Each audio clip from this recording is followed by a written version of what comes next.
ফেব্রুয়ারি মান্থের প্রথম কারেন্ট অ্যাফেয়ার্সের মধ্যে দেখবে যে ফার্স্ট কোশ্চেন হচ্ছে ভারত এবং কোন দেশের যৌথ সামরিক মহড়া ধর্ম গার্ডিয়ানের 6তম সংস্করণ হচ্ছে জাপান। 2 নম্বর কোশ্চেন দ্রুততম 14,000 ওডিআই রান করে ইতিহাস তৈরি করেছে কে? প্রথম কে? বিরাট কোহলি। উইংড রেইডার হলো কোন বাহিনীর মধ্যে একটি যৌথ সামরিক মহড়া বিমান? মিত্রা চালু করেছে, মিত্রা নামে এই প্রজেক্টটা চালু করেছে হচ্ছে কোন ব্যাংক? SEBI bank. 2025 সালে আইসিসিআই চ্যাম্পিয়ন্স ট্রফির ইভেন্টের অ্যাম্বাসেডর হিসেবে নামকরণ করেছেন কে? শিখর ধাওয়ান। ফেব্রুয়ারি 2025 ভারতের 260তম প্রধান নির্বাচন কমিশনার হিসেবে দায়িত্ব গ্রহণ করেছেন কে? জ্ঞানেশ কুমার। দেখো এখানে দুটো কোশ্চেন আছে, যেটা হচ্ছে most important current affairs for February month. এখানে দিয়েছে 2025 সালে ফেব্রুয়ারি 2025 ভারতের 26তম প্রধান নির্বাচন কমিশনার, সেটা হচ্ছে জ্ঞানেশ কুমার। আর যদি বলে শুধু নির্বাচন কমিশন, এখানে আছে প্রধান, আর যদি বলে শুধু নির্বাচন কমিশন তাহলে কিন্তু অ্যান্সার হবে বিবেক যোশী।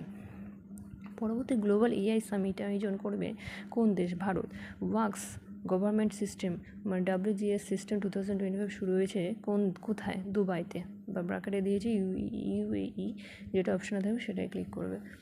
পরের কোশ্চেনে আসি, কোন ব্যাংক সম্প্রতি মাধবকুটি থেকে মাধবপুরে জিকে প্রধান অর্থনীতিবিদ হিসেবে নিয়োগের ঘোষণা করেছেন? কানাড়া ব্যাংক। কোন রাজ্য সরকার 2025 থেকে 2026 বাজেটের অংশ হিসাবে নদী বন্ধন প্রকল্প চালু করেছে? পশ্চিমবঙ্গ। প্রতি বছর কোন তারিখে বিশ্ব বেতার দিবস পালিত হয়?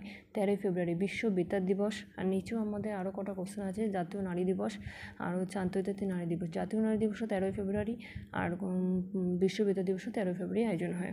Next question, most important topic, IIT Madras এবং কোন দেশটি যৌথভাবে সেমিকন্ডাক্টর চিপ তৈরি করেছে? সেটা হচ্ছে ইসরো। কোন রাজ্য রাষ্ট্রপতি শাসন জারি করেছে? মণিপুর। ভারতের আন্তর্জাতিক নারী দিবস হচ্ছে, এটা ছিল ভারতের জাতীয় নারী দিবস, এটা হচ্ছে আন্তর্জাতিক নারী দিবস। আন্তর্জাতিক নারী দিবস মনে রাখবে 8ই মার্চ। 38তম জাতীয় গেমস 2025 শেষ হয়েছে উত্তরাখণ্ডে। এখানে কিন্তু 38 থাকে, এটা হচ্ছে 39 যেটা আসে, 39 কিন্তু মিজোরাম হবে। নেক্সট কারেন্ট অ্যাফেয়ার্স তোমরা দেখতে পাবে। এরপর আসি, ডেমানে মাস্কাটে অনুষ্ঠিত 43তম ইন্ডিয়ান ওশান কনফারেন্স ভারতে প্রতিনিধিত্ব করেছেন এস জয়শঙ্কর। কোন দেশে 2025 সালের জুলাই মাসে ব্রিক্স শীর্ষ সম্মেলন অনুষ্ঠিত হয়েছে? ব্রাজিল। আজকে তোমাদের করালাম 18টা কারেন্ট অ্যাফেয়ার্স। নেক্সট টপিকে পরবর্তী কারেন্ট অ্যাফেয়ার্সগুলো করিয়ে দেবো।